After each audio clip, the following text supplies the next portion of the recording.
নমস্কার সমস্ত ব্রাহ্মণ মণ্ডলী এবং সমস্ত পুজো আয়োজক কমিটি মণ্ডলী যারা আছেন এবং সমস্ত ঋষি মুনি পূজারী ব্রাহ্মণ আচার্য ভট্টাচার্য যারা আছেন প্রত্যেকের চরণে আমার শত সহস্র কোটি কোটি দণ্ডবত প্রণাম আপনাদের চরণে। আজকের এই ভিডিওটা বানানোর জন্য একটা কারণ আছে। কারণটা হলো এবছর অর্থাৎ 1431 সালের যে দুর্গা পূজা, এত কম সময়ে আমরা ব্রাহ্মণ মণ্ডলীরা পুজোটা করব কেমনভাবে, বা সঠিক সময় মেনে আমরা অঞ্জলিটা কেমনভাবে দেব, আজকে এইরকম বিষয় নিয়ে আজকের এই ভিডিওটা। আর এই ভিডিওটা বানাচ্ছি শুধু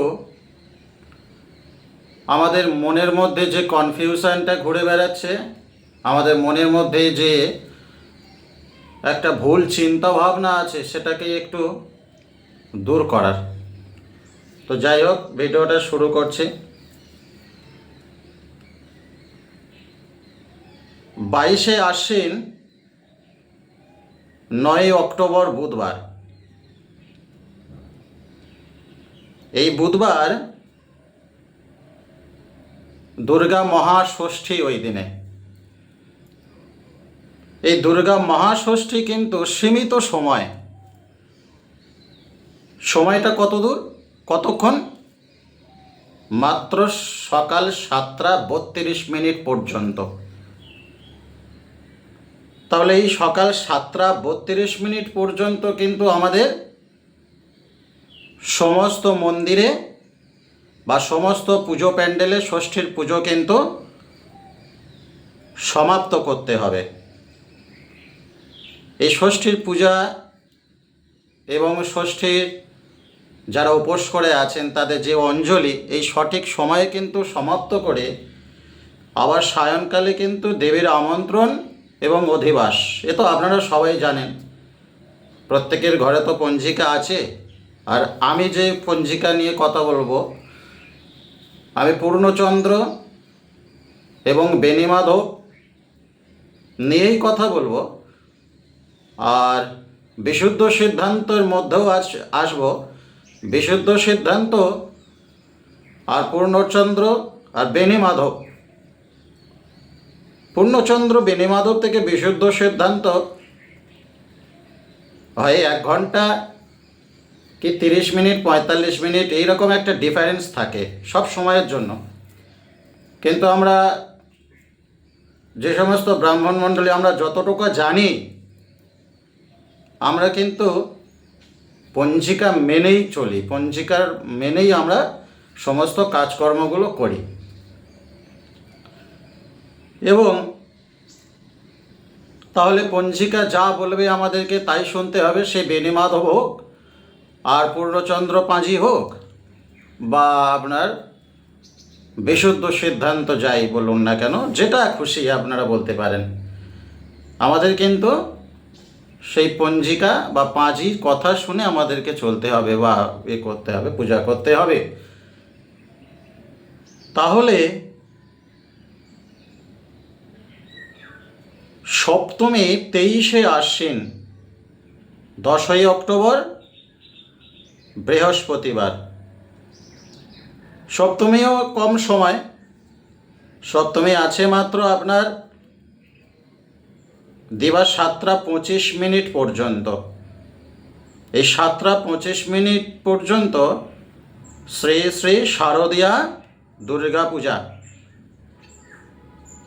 7টা 25 মধ্যে শ্রী শ্রী শারদীয়া দুর্গা দেবীর নবপত্রিকা প্রবেশ এবং স্থাপন করতে হবে আমাদেরকে প্রত্যেকটা প্যান্ডেলে, প্রত্যেকটা দুর্গা মন্দিরে। এই 7টা 25-এর মধ্যে নবপত্রিকা স্নান, নবপত্রিকা স্নান করে এসে 7টা 25-এর মধ্যে নবপত্রিকা স্থাপন। এই নবপত্রিকা স্থাপন করার পরে তাহলে আমরা কি করব? কেননা 7টা 25 পর্যন্ত যেহেতু সপ্তমী, তাহলে সপ্তমীর পুজোটা আমরা কখন করব? এই যে মনের মধ্যে যে আমাদের একটা ঘুরে বেড়াচ্ছে এই যে চিন্তা ভাবনাটা, এই চিন্তা ভাবনাটা একদম করবেন না, দূর করে দিন। মনে রাখবেন, একটা সূর্য, একটা দিন, একটা রাত, একটা সূর্য, একটা তিথি। তাহলে এই সূর্য তিথি,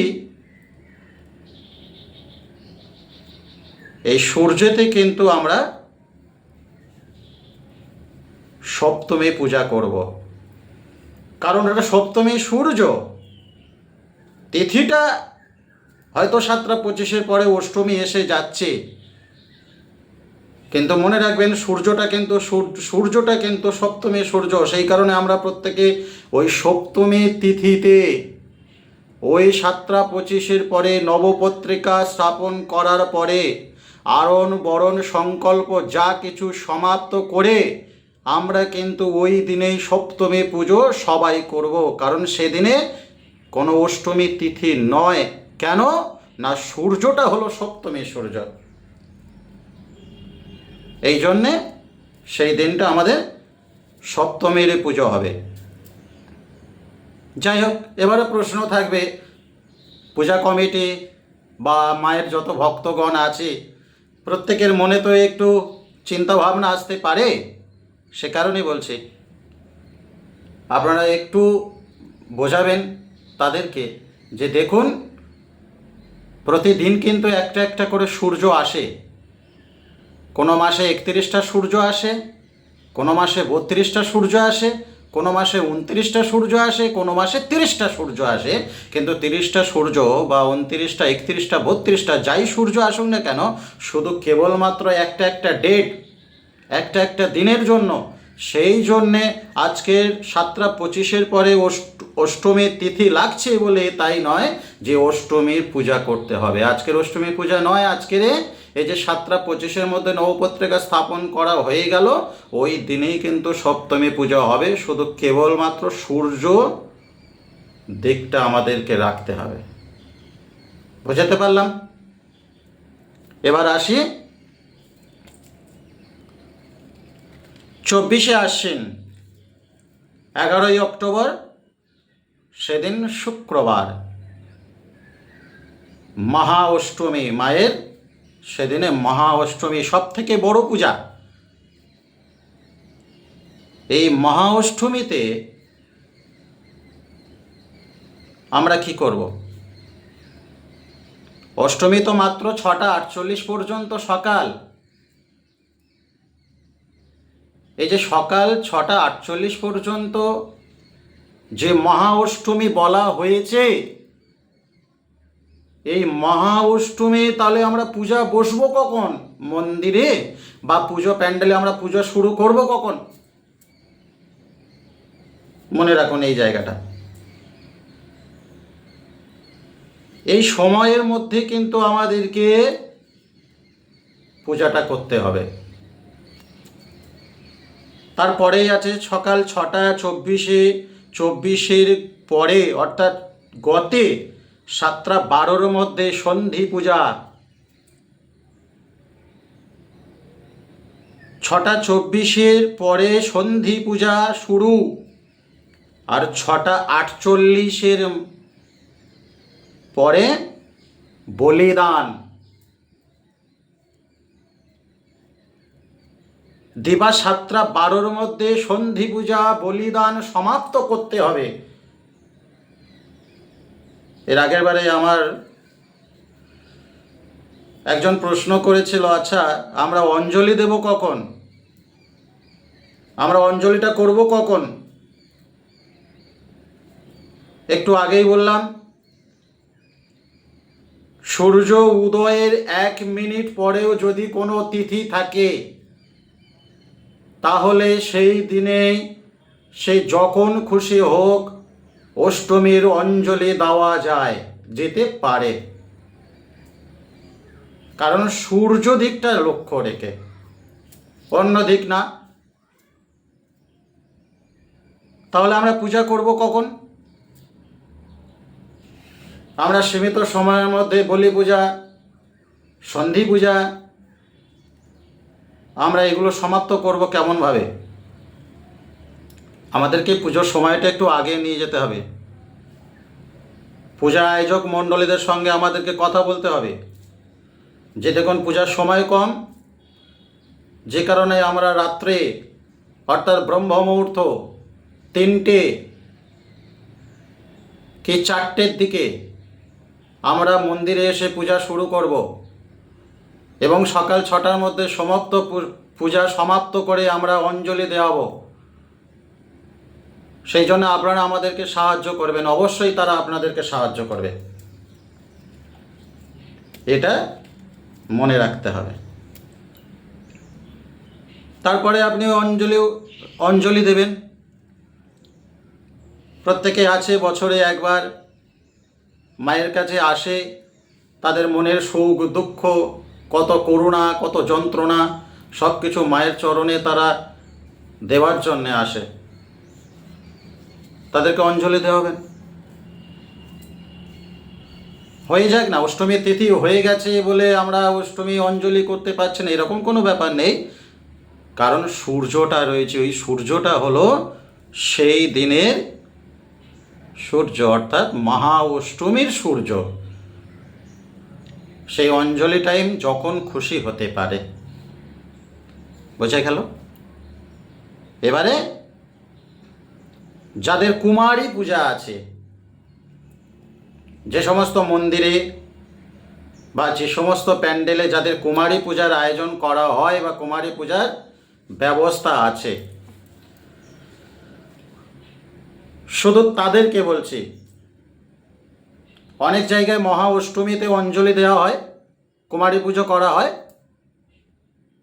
আবার অনেক জায়গায় নবমী তিথি ধরে মায়ের কুমারী পুজো করা হয়। অষ্টমীর তিথি যখন রয়েছে, আপনি অষ্টমীর দিনেই কুমারী পুজো করতে পারেন। আর যাদের নবমীতে কুমারী পূজা হয়, তাদের জন্য আপনি নবমীতে কুমারী পূজা করাতে পারেন।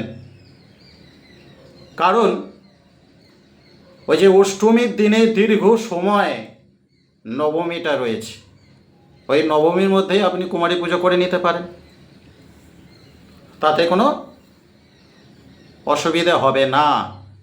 কারণ সেই দিনটা হলো মহা অষ্টমী গত করে নবমী লাগছে, যেহেতু নবমীর তিথিতে আপনি কুমারী পূজাটা করতে পারেন। তাহলে নবমী, অনেকে বলছে কি হবে, নবমী আর দশমী তো একদিন, মেনে নিলাম, বলছি তাই। 25শে আশ্বিন 12ই অক্টোবর শনিবার, সেই দিনে মহানবমী ও দশমী পূজা একদিনে, একই সীমিত সময়। কি করব? এই জায়গায় আসি সমস্ত পণ্ডিত মণ্ডলী এবং সমস্ত ব্রাহ্মণ মণ্ডলী, আপনারা জানেন এই জায়গাটা কি করা হবে। আর যারা যারা এই ভিডিওটা দেখবেন, মনের মধ্যেই একটা চিন্তা ভাবনা থাকবে, প্রত্যেক মন্দিরে বা প্রত্যেক প্যান্ডেলে যে সমস্ত ব্রাহ্মণরা থাকবে, তাদের কাছে থেকে আপনারা জানবেন যে আপনাদের প্যান্ডেলে কখন পূজাটা হবে বা কখন অঞ্জলিটা হবে। অন্যান্য প্যান্ডেলের ব্রাহ্মণদের কাছে থেকে আপনারা জানতে যাবেন না, কারণ যে প্যান্ডেলে যে ব্রাহ্মণ দায়িত্ব আছে বা যে মন্দিরে যে ব্রাহ্মণরা দায়িত্বতে আছে, সেই ব্রাহ্মণদের কাছে থেকে একমাত্র জানবেন যে আমাদের প্যান্ডেলে বা আমাদের মন্দিরে কোন সময় আমরা অষ্টমীর অঞ্জলি দেব বা কোন সময় আমরা এগুলো করব।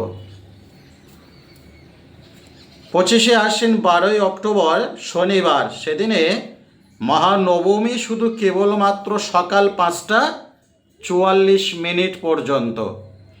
সকাল 5টা 44, এই 5টা 44 পর্যন্ত যে নবমী, এই 5টা 44 পরে দশমী লিখে দিয়েছে শেষ রাত্রেই 4টে 14 পর্যন্ত। ভাবুন এই জায়গাটা, 5টা 44 পর্যন্ত আপনার নবমী পূজা সমাপ্ত করতে হবে। নবমী পূজা সমাপ্ত করে আপনার দশমী পূজা করতে হবে। দশমী পূজাটা কখন? তারপরে। কোন সময় দশমী? 9টা 28 মধ্যে দাত্তক চর লগ্নে কালবেলা অনুরোধে 7টা 3 গতে শ্রী শ্রী শারদীয়া দুর্গা দেবীর দশমী বিহিত পূজা সমাপন এবং বিসর্জন প্রশস্তা। বোঝা গেল? দশমীটা ঢেউ সময়। এবারে পূজা আয়োজক মণ্ডলীরা তারা বলছে কি করে হয় আজকে নবমী পূজা করে দশমী পূজা কি করে হয়? করা যেতে পারে, সেটা প্যান্ডেলের ক্ষেত্রে আলাদা, পূজা মণ্ডপ সার্বজনীন পূজা ক্ষেত্রে সম্পূর্ণটা আলাদা। কিন্তু যাদের বুনিয়াদি পুজো, যাদের ঘরোয়া পুজো, তারা কি করবে? তাদের ক্ষেত্রে কিন্তু এই পঞ্জিকা যা কথা বলবে সেই কথা অনুযায়ী কাজ করতে হবে। হ্যাঁ, এবারে একটা দিক আছে, ভালো করে দেখুন। 25শে আশ্বিন 12ই অক্টোবর শনিবার নবমী 5টা 44, কিন্তু দশমী রাত্রি 4টে 14 পর্যন্ত আপনি কিন্তু দশমীটা ব্রহ্ম মুহূর্তে করতে পারেন। ব্রহ্ম মুহূর্তে গিয়ে দশমীটা করতে পারেন, দশমী পূজাটা আপনি করতে পারেন। অনেক ব্রাহ্মণরা আছেন, অনেক পণ্ডিত মণ্ডলীরা আছেন, তারা বলবে কি করে হয়, এটা কিভাবে সম্ভব? তাদের ক্ষেত্রে বলছি, ব্রহ্ম মুহূর্তে এসে যেহেতু আমরা অষ্টমী পূজা শুরু করছি, ঠিক ওই ব্রহ্ম মুহূর্তে এসে আমরা দশমী পূজাটাও করতে পারি। কেন?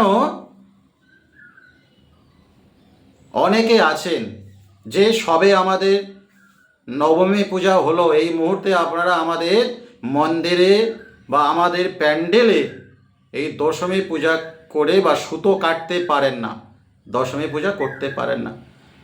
তাদের ক্ষেত্রে বলা যেতে পারে যে ঠিকই আছে, এটা রাত্রে গিয়ে হবে। যেহেতু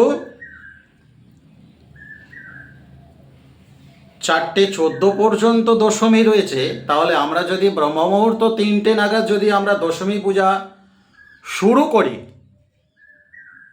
তাহলে কিন্তু আমাদের দশমী পূজাটা হবে সুস্থভাবে, ভক্তদের মনটাও অনেকটা আনন্দ হবে, আর দিকটা কিন্তু পরিবর্তন হবে একটু।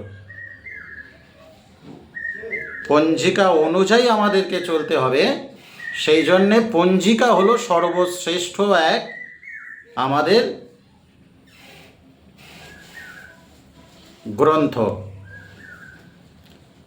এই টাইম টেবিলটা আমাদের সবসময় ঠিক রাখতে হবে এই পঞ্জিকার জন্য। যাই হোক,